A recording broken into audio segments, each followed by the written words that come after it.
Can you guess the theme tune?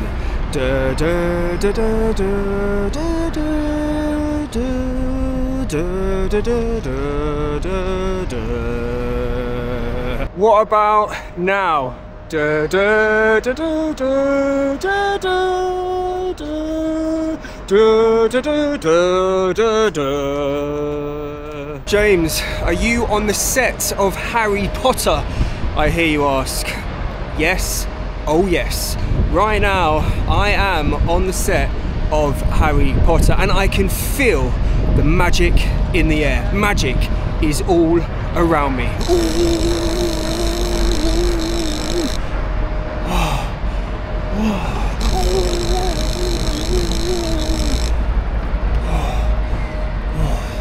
I told you, magic is in the air. Right, we'll come back to that in a minute. First things first, Action 5 Pro and Ace Pro 2.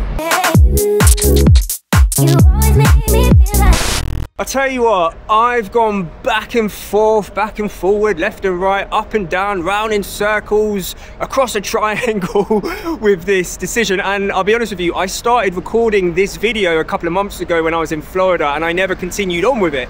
Because at that point I was just like, I can't make my firm decision. So I've now come to a decision today and I'm looking at things a bit differently with this. Instead of trying to figure out which is the best of the best camera and pixel peep and all of this stuff, because both of these cameras are really great cameras in their own rights, the way I'm looking at this decision is which camera is best for me. And I personally think this is the best way to make a decision when making a decision about choosing a camera, because everyone has different wants, needs, likes, and what's best for me might not necessarily be best for you or best for him or best for her. Both of these cameras look and sound great, but the Action 5 Pro has certain features that the Ace Pro 2 doesn't, and the Ace Pro 2 has certain features that the Action 5 Pro doesn't. So ask yourself the question, which one is the best for you? And I'm not going to make you wait until the end of the video. I'm going to tell you straight up right now, my decision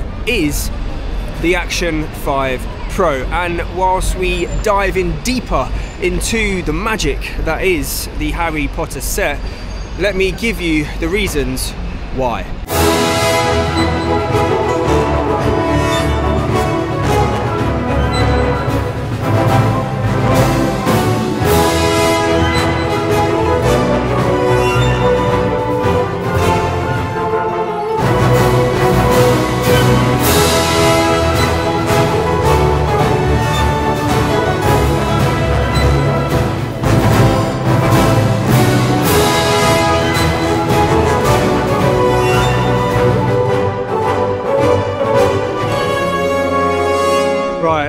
I'm on a mission, I'm on a hunt to find the famous platform that is platform 3 9/4. Now, usually when I'm here at the Harry Potter set in King's Cross, I'm on this side. It's split up into various different buildings, and usually that is the side of the station, of the side of the set I'm in. This time we're going over here because this is where the famous platform 3 9/4 is. So here we are on a mission to find it. I just realized, I think I said the platform name wrong. It's actually not platform 3 9/4, it's platform 9 3/4. So I can see a sign over there that says platform 0 to 8. Over here is platform 9 to 10. So this is the way that we need. I can see over here is platforms 9 to 10. So do you have to go through the barriers to be able to get to the platform? Surely not. Oh, there's quite a lot of people here. I've just come over to get a closer look. Now, I don't know what I was expecting. Well, I'll tell you what I was expecting. I was expecting a platform, but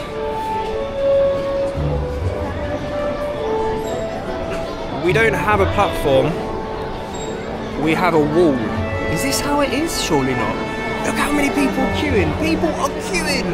I thought we could just walk onto the platform. Look, people are queuing for the shop. Everyone's here. We can't queue in this queue for the wall. Wait, is it just a wall? I thought it was a platform. What is the wall? We came, we saw, and I think it's time to go. Right, I've just done some Googling and I think that is it. Like, that is it. It's a wall. And it kind of makes sense in my head because it's is it a 3/4 of a platform? I don't know. I don't know what I'm saying now. You can tell I haven't seen the films. I have seen the film. I've seen the first film, but I never really got into things after that. But yeah, that is platform 9 3/4, the wall. You know what it is? When I'm in Universal Studios in Florida, I love the Harry Potter land, world, whatever you want to call it. I get so immersed in it. And if I remember correctly, when I go on the Hogwarts Express, I'm trying to place myself there. When I go on the Hogwarts Express, I think it is a wall there as well. I don't know, in my head, building up to me coming here today, I was expecting a platform. I don't know why, but anyway, enough of that. More about this and what are the reasons why I have chosen the Action 5 Pro over the Ace Pro 2. And the first one is the front screen. See, me, when I'm out and about filming like this, I have shots like this where the camera's facing towards me, and then I turn the camera around to do shots facing away from me. And with the Ace Pro 2 screen, with it being a flip up screen, when I do that, I have to bring the screen down and then bring it back up.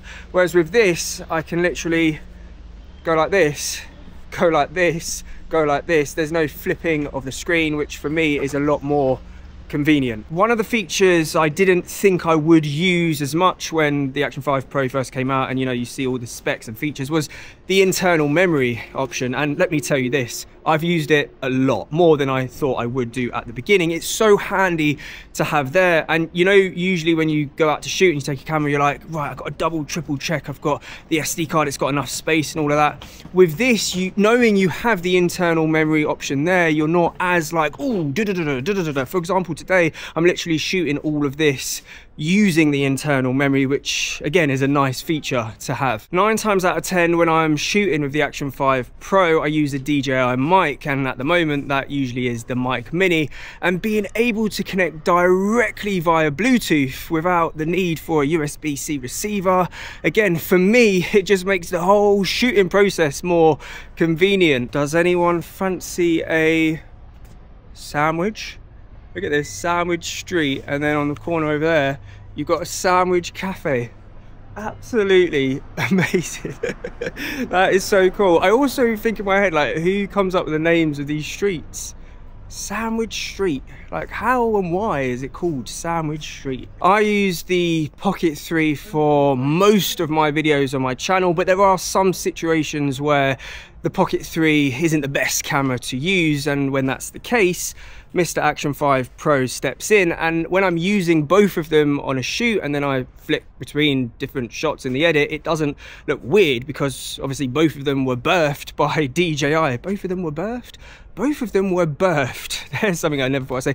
Both of them were birthed by DJI. So the color science and all that is pretty much the same. Whereas if I was to use the Ace Pro 2 and the Pocket 3 next to each other, I mean, they would look fine and it would still work, but obviously it would look different. Like, you could tell it's a different camera. So me using the Pocket 3 pretty much all the time makes the Action 5 Pro the perfect match, because again, I'll say it again, probably for the last time, they were both birthed by DJI. And you know what? I just prefer the overall design of the Action 5 Pro. It's smaller, it's lighter, and the battery is bigger. And the other thing I prefer is working with D-Log-M over iLog. iLog is definitely better than what we once had, which was just a flat color profile. But you know what? In all the tests I've done with iLog, I've never really been able to get it to a point where I'm like, that looks really good. Like, it looks okay and it's probably usable, but it's just not the same results as working with D-Log-M. The Action 5 Pro has a minimum focus distance of 35 centimeters versus 37 centimeters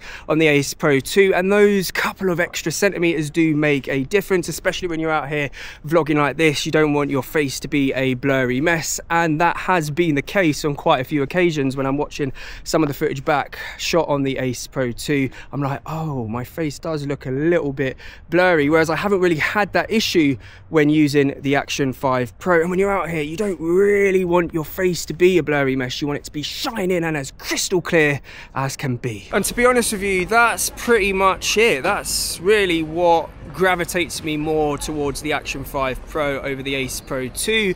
And like I said, some of those bits might not really mean as much to you, which is why your decision might be different. But like I said at the beginning, the Ace Pro 2 is still a really good camera. It looks great and sounds great and has certain things that the Action 5 Pro doesn't. For example, it can shoot in 8K, which doesn't really matter to me. I'm okay with 4K. It has a flip up screen, like I said earlier, which for some people is a game changer, because if you're doing certain type of shots where you need to see the preview of the screen if it's low down and stuff, well, bingo, you're able to see that on the Ace Pro 2. The audio, I think, is slightly better coming straight out of camera with the Ace Pro 2, especially because you've got a built-in wind muff that you don't have on the Action 5 Pro. But like I said earlier, I use an external mic 9 times out of 10 when I'm using the Action 5 Pro, so the internal audio isn't a massive deal breaker for me. The face priority feature on the Ace Pro 2 is so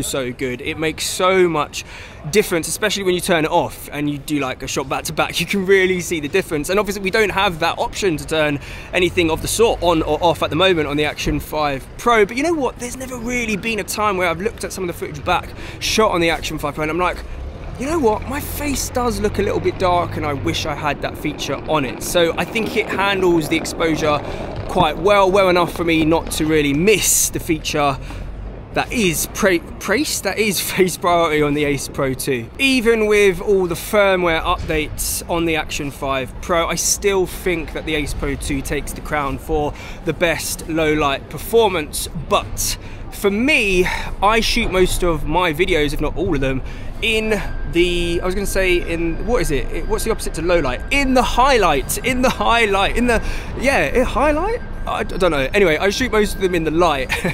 So having the best of the best low light performance doesn't mean that much to me, because I don't find myself in those low light situations that much. Of course, we have a slightly larger field of view on the Ace Pro 2, but again, for me, I'm quite happy with the field of view on the Action 5 Pro. I don't think I really need to see Venus. I'm quite happy with Mars being in the shot. I really need to, well, I keep bringing up Venus and Mars and the planets. I really need to get a diagram of the planets and see which one is actually furthest away. For now, I'm going to assume it's Venus. So I'm happy not seeing Venus in the shot and just seeing Mars.